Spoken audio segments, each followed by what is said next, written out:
Rabbi habli, ya Allah yang tak punya batas dalam pemberian, mereka memvonis aku punya batasan, maka mohon anugerahkan darimu saja. Jika padamu belum sempat juga terkabul, maka mohon tunjukkan kepadaku dengan cara apa lagi aku mesti meminta. Jadi kita dapat ilmu baru nih ya. Ada sedekah mentok, ada orang sudah mentok baru sedekah gitu ya. Ya, jadi saya berikan rumusan Qurannya. Sebetulnya itu standar. Yang paling standar di dalam ujian Allah kepada manusia, supaya ada nilai rasa dalam diri kita bahwa kita itu punya Allah. Itu poin tertingginya. Nah, biasanya pada titik-titik tertentu oleh Allah itu dihilangkan semua potensi-potensi dari makhluk, sehingga kita bisa merasakan kenikmatan langsung untuk berinteraksi dan mendapatkan anugerah dari Allah. Itu titik tertingginya. Sambil contoh gini, Nabi Zakaria itu yang paling viral di Al-Quran, salah satunya divonis oleh manusia tidak akan mungkin punya keturunan. Secara klinis mustahil, karena istrinya divonis monofus dan mandul. Secara medis semua sudah angkat tangan. Tapi apa yang dilakukan? Nanti ini akan melahirkan rumus di Quran surah kelima Al-Maidah ayat 35. Nanti jadi rumus standar dari apa yang dialami oleh beliau ini. Di titik itu beliau menangkap isyarat bahwa ketika manusia sudah mengatakan tidak mungkin, itu tanda awal dari Allah supaya kita langsung memohon kepadanya, karena Allah ingin memberi tanpa perantara siapapun. Maka dilakukanlah kemudian sholat. Sholat itu dalam bahasa Arab, terjemahan kitanya artinya sesuatu yang tersambung, terkoneksi. Karena itu saat kita sedang sholat, kita sedang menyambungkan diri kepada Allah. Anta'budallaha ka'annaka tarah, kata Mas Ihsan tadi. Kita menyembah Allah dan kita merasa diawasi, dinilai oleh Allah. Maka dalam sholat itu beliau meminta. Ya, permintaannya viral. Qala rabbi habli min ladunka dzurriyyatan thayyibah innaka sami'ud du'a. Bahasa bebasnya begini, ya Allah, semua memvonis aku tidak akan mungkin punya keturunan.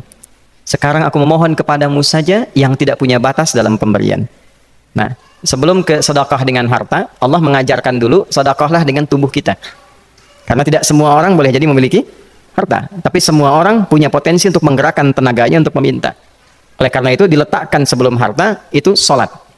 Kenapa rukun Islam yang kedua sholat, selanjutnya zakat? Karena tidak semua orang bisa mengeluarkan harta. Kalau tidak ada satu pun mentok di harta, maka gunakan tubuh kita untuk menunaikan sholat.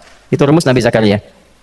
Maka beliau tunaikan di mihrabnya Maryam, minta ke Allah. Rumus kedua, sebut nama Allah, Asmaul Husna, sesuai kebutuhan kita. Jadi nggak harus 99. Misal, ini mau menuntut ilmu, sekolah, sebut ya Allah ya Alim, pemilik ilmu. Ada persoalan rizki yang ingin kita dapatkan, ya Allah ya Razak. Ada proyek, ada kegiatan yang kira-kira tantangannya tidak mudah, ya Allah ya Al-Fattah. Ini beliau minta karena divonis tidak mungkin, maka meminta kepada Allah dengan nama pemberian tanpa batas, namanya Wahhab. Disingkatnya Hab. Rabbi habli, ya Allah yang tak punya batas dalam pemberian, mereka memvonis aku punya batasan, maka mohon anugerahkan darimu saja.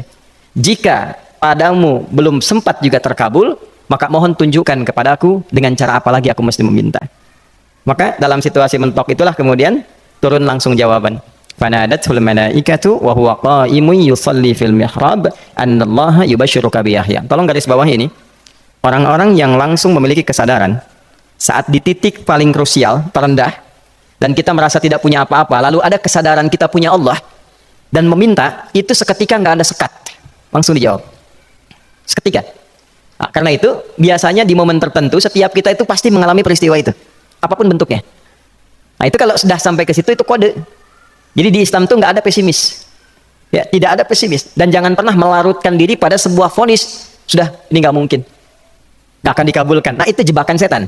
Karena declare pertama iblis ketika melakukan kesalahan, itu kalimatnya jelas.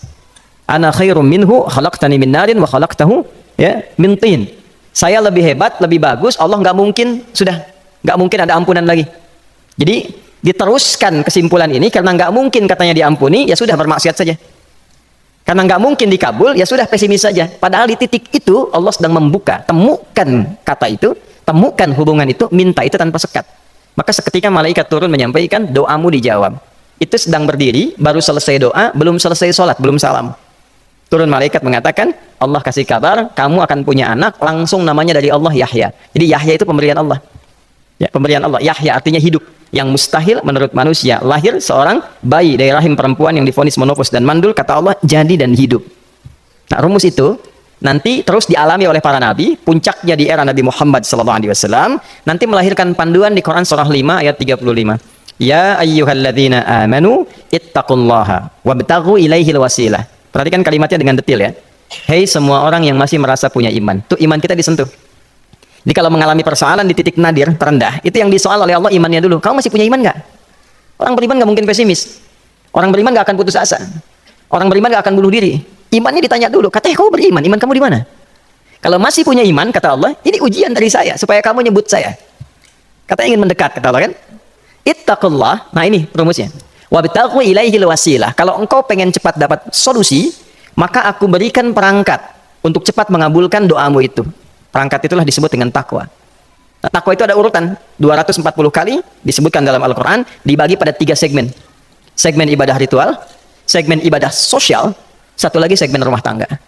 Ya, karena itu tinggal cari aja di ibadah ritual, misalnya sholat, bangun tahajud malam, minta sama Allah, dekatkan diri kita. Salah satu kasusnya Nabi Zakaria. Ya, itu poin yang pertama. Yang kedua nanti ada maliyah sosial, itu yang tadi dipraktikkan, sedekah dengan harta.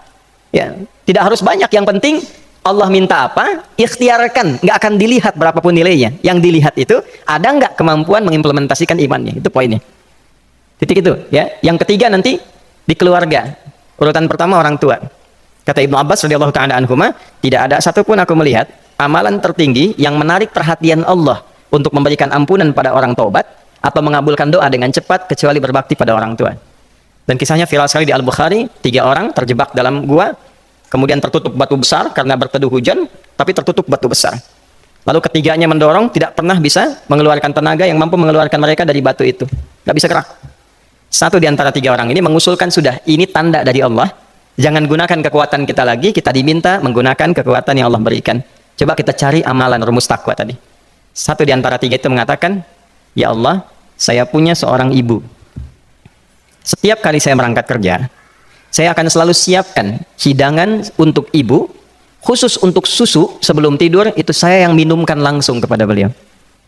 Itu berlanjut selama hidup saya seperti yang kau ketahui. Satu kali, saya pulang dari kantor, dari pekerjaan, ibu saya sudah tertidur. Sementara susu belum diminum. Dan kami putuskan tidak ada yang berani menyentuh susu dan minuman makanan kecuali ibu terlebih dahulu. Maka saya putuskan memegang nampan susu di samping ibu yang tertidur dan menunggu beliau bangun. Tiba beliau bangun tengah malam, saya berikan susunya tanpa saya katakan saya telah menunggu cukup lama untuk memberikan susu itu. Ibunya nggak dibangunkan, dibiarkan istirahat dengan nyaman. Begitu bangun, diberikan susu tanpa komen sedikit pun. Nggak bilang, mas sebetulnya udah lama tadi nungguin deh. Langsung diberikan. Seketika ibu senang istirahat dan lalu mengatakan pria ini, ya Allah, jika engkau ridha dengan amalku ini, maka mohon bebaskan kami dari kungkungan batu ini. Lalu ketiganya berikhtiar mendorong, yang tadinya tidak punya kekuatan, seketika batu itu menggelinding dan membebaskan 3 orang itu.